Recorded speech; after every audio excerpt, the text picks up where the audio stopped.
Já que a gente está falando de educação, então, vamos para um assunto interessante que vem do Ministério da Educação, porque o ministro Camilo Santana anunciou que o Ministério da Fazenda vai destinar 6,1 bilhões para o financiamento da poupança de incentivo à permanência e conclusão escolar de estudantes do ensino médio público.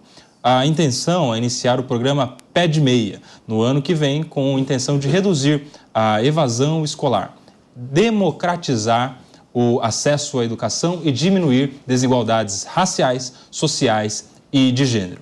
O objetivo final é aumentar o número de estudantes que concluem os estudos, o que contribuirá na inclusão social pela formação.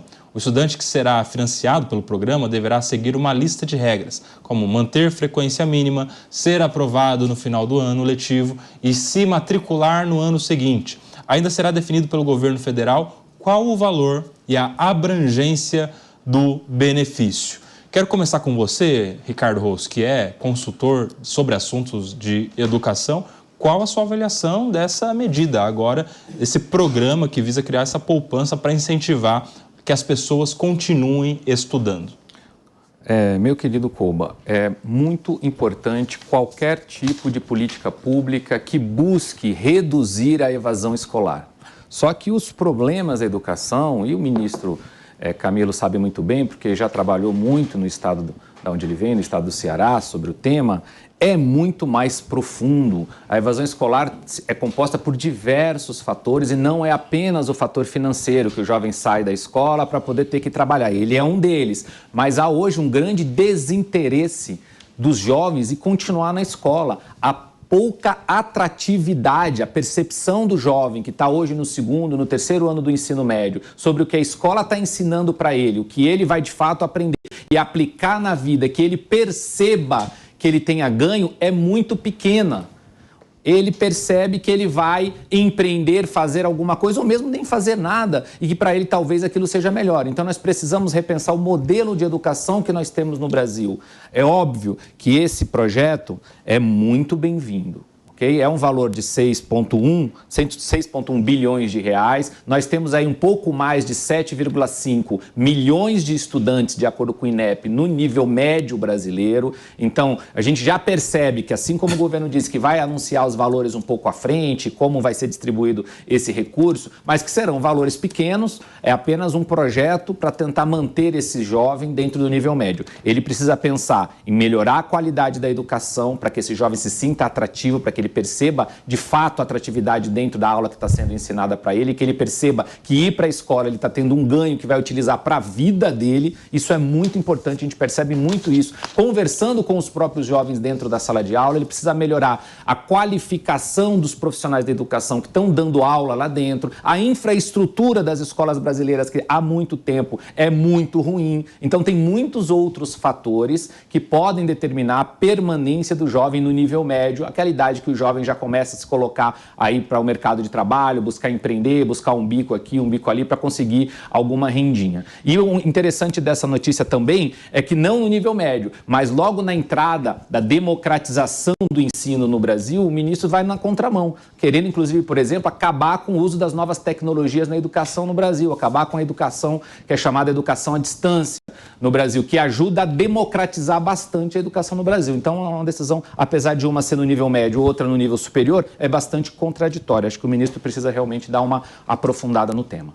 Bellucci, eu quero sua opinião sobre isso, trazendo para o contexto uma das prioridades do presidente Lula e que é público em cada discurso que ele faz a respeito de educação, principalmente superior. Ele fala que o filho do pobre tem que ter acesso à faculdade, todo pobre vai ter acesso a uma universidade. Eu tenho uma crítica em relação a isso porque eu não acho que todo pobre tem que fazer uma faculdade. Eu acho que todo pobre, ou todo rico, ou toda pessoa tem que ter condições de acessar uma faculdade. Mas o que todo mundo tem que ter de verdade aí como obrigação do Estado é ensino básico de qualidade e a gente não venceu essa barreira ainda. Antes de pensar na universidade, a gente tem que pensar em formar o aluno com o básico, com português, matemática, com os conceitos que podem o levar a uma faculdade, porque senão não adianta nada. O cara tem um péssimo ensino básico, um péssimo ensino médio e ele chega na faculdade, de fato, consegue. Um ProUni, faz o Enem, passa, consegue uma bolsa, faz um FIES, mas chega na faculdade e ele não consegue entender a aula. E eu já vi isso na prática muito.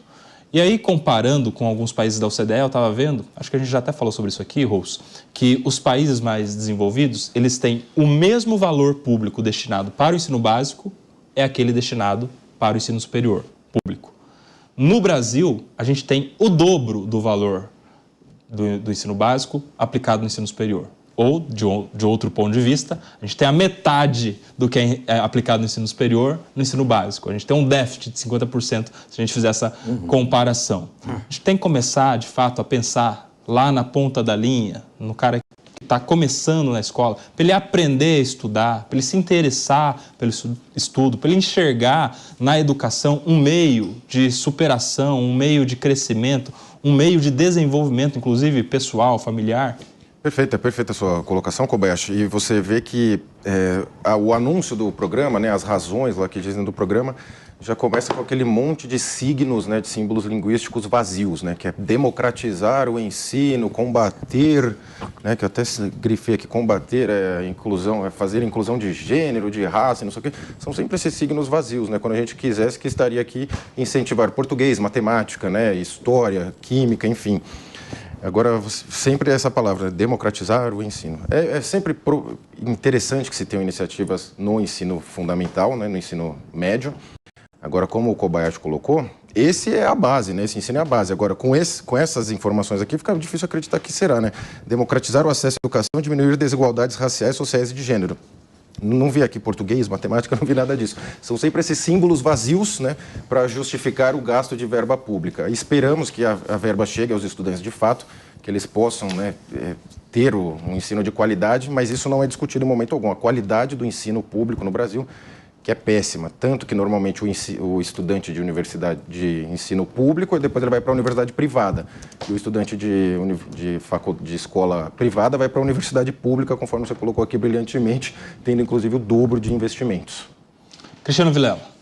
Olha, eu vejo essa questão da educação, ela traz alguns elementos na linha até um pouco do que a gente colocou. Destinar esse valor para que o jovem no ensino médio ele permaneça estudando, eu não tenho dúvida que todos nós aqui da mesa vão concordar. Me parece algo que o quanto a gente puder fazer para que as crianças e jovens permaneçam estudando é sempre positivo. Agora, a gente tem que penetrar na notícia, tentar entender e tentar avaliar, como foi muito bem feito pelo Ricardo e pelo João aqui, tentar compreender de que forma vai se dar isso na prática. Será que essa presença maior em sala de aula, ela vai redundar numa melhor qualidade, numa maior qualificação? Nós temos, nos últimos 20 anos, mais ou menos no Brasil, nós temos, até um pouco mais, isso começou no governo Fernando Henrique, cerca de uns 30 anos no Brasil, nós tivemos um aumento muito significativo com as despesas em educação. Ora, isso é muito bom. Nós tivemos um aumento muito significativo com crianças frequentando o banco da escola. Isso é muito bom. Agora, e os índices? O Brasil melhorou nos índices internacionais de educação? Não. Hoje em dia, qualquer cidade, ela tem uma parte significativa do seu orçamento que ela obrigatoriamente vai destinar à educação. O governo do estado, o governo federal, igualmente. E a gente não consegue ter uma educação de melhor qualidade. Então, eu vejo, na linha do que foi colocado, é valioso essa medida que está sendo adotada, eu acho que ela é muito importante, mas ela é uma gota no oceano. O mais importante é que a gente consiga construir uma educação de qualidade, consiga efetivamente levar a educação para os nossos jovens e crianças. Senão, vão ser mais números e números, mas que não vão dizer nada. E aí, Ale Azzoni, como que a gente faz para combater a evasão escolar? É dando bolsa para os alunos continuarem estudando? Isso a gente já tem na questão da Bolsa Família. A gente já tem algumas condições nessa situação que conseguiu ainda manter obriga os pais praticamente a manter seus filhos nas escolas. Mas concordo plenamente, o nosso modelo de escola não está sendo atrativo. Nós temos aí uma questão de jovens. Eu dei aula no primeiro ano da Engenharia Elétrica de Matemática 1. Assim, eles vieram completamente despreparados. não sabiam a regra mínima, que era mais, menos, menos e mais. Não sabiam, eu tinha que fazer eles, ensinarem eles a calcular X, eles não sabiam nem como que era, não sabiam nem como que era um X, entendeu, modo de dizer. Então, assim, eu tive que fazer todo um preparativo de coisas que eu tive que prepará-los para entrar no ensino superior, para eu continuar com a matéria. Então, eu tive que fazer uma reformulação da minha aula justamente para poder tentar enquadrá-los para eu poder seguir com o conteúdo programático, senão não tinha adesão. Então, realmente, hoje o modelo está muito falho, não tem aquela atração.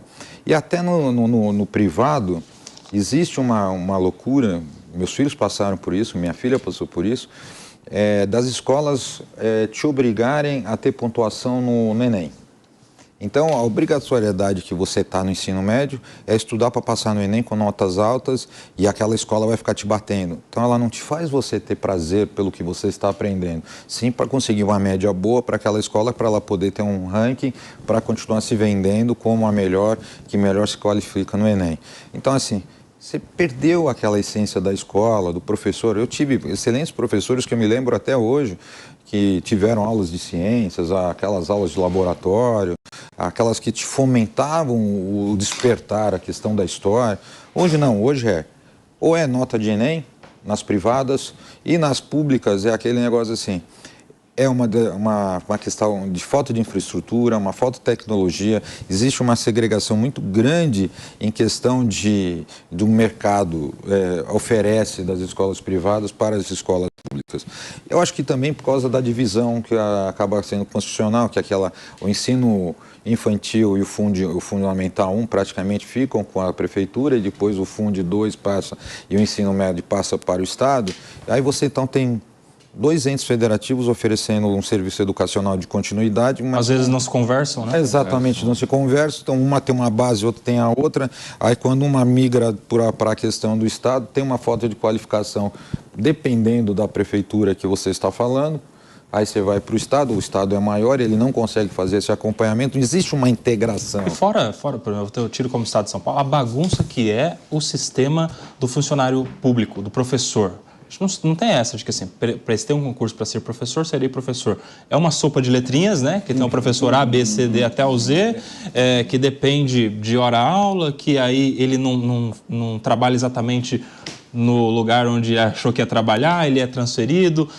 Enfim, é uma bagunça, porque nem o aluno tem o mesmo professor que começa o ano dando aula, não vai ser o mesmo que vai encerrar aquela grade. E aí, Rosa, eu queria falar com você sobre um tema, um ponto dessa notícia, que são os critérios que são colocados. Eu achei interessante. Primeiro, frequência. O aluno tem que ter a frequência. Ele tem que ser aprovado no final do ano. Isso aqui eu achei interessante. E se matricular no ano seguinte. Porque aqui em São Paulo também, por muitos anos, a gente viu a questão da educação continuada, que não importa que nota você tira, você vai passar de ano, né? E agora está sendo aqui colocado como um critério para receber a bolsa, a aprovação no fim do ano letivo. Você acha positivo isso aqui? Na verdade, esses critérios, se a gente for olhar ele com bastante afinco, é apenas a frequência. Porque a aprovação, na maioria dos lugares, a gente já tem aquela aprovação continuada, então a pessoa só reprova de ano, na maioria dos casos, se ela não frequentar a escola, se ela tiver um percentual X de falta. Então, como a frequência é obrigatória para esse dinheirinho que o governo quer dar para redução da evasão escolar, o estudante vai frequentar a escola.